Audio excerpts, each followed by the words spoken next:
Për herë të tretë që nga viti 2018, zyra e rregullatorit për energji do të caktoj furnizuesin e mundësisë së fundit me vendim pa tender.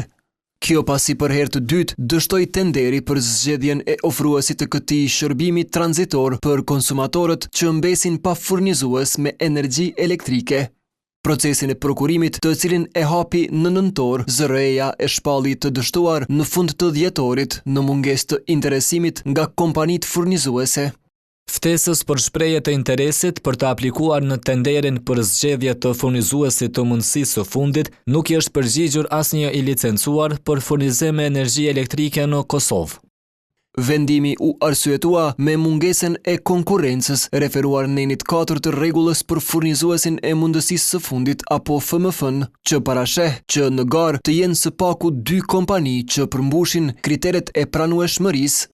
Në rrethana të tilla, pas dështimit të tenderit, 2 herë ligji për energjinë elektrike e obligon rregullatorin që me akt të veçantë të caktojë FMF-n.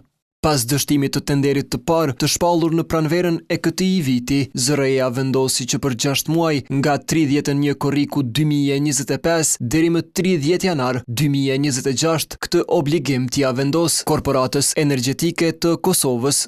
Marë parasysh që Keku ka vetëm edhe 3 javë si furnizues i mundësisë së fundit, rregullatori duhet të marrë vendim të ri para fundit të muajit për caktimin e kompanisë që do të kryej këtë shërbim për 3 vjetët e ardhshëm. Në kuadër të së drejtës ligjore për furnizim të garantuar me rrymë konsumatorëve që mbesin pa furnizues u mundësohet një zgjidhje e përkohshme kalimtare nga FMF-ja deri në lidhjen e një kontrate me furnizues tjetër, por jo më shumë se 60 ditë, sikur ishte rasti me bizneset që u nxorën në tregun e hapur. Sipas ligjit për energjinë elektrike, furnizuesi i mundësisë së fundit përzgjidhet me tender ose caktohet me vendim për periudhë 3 vjeçare.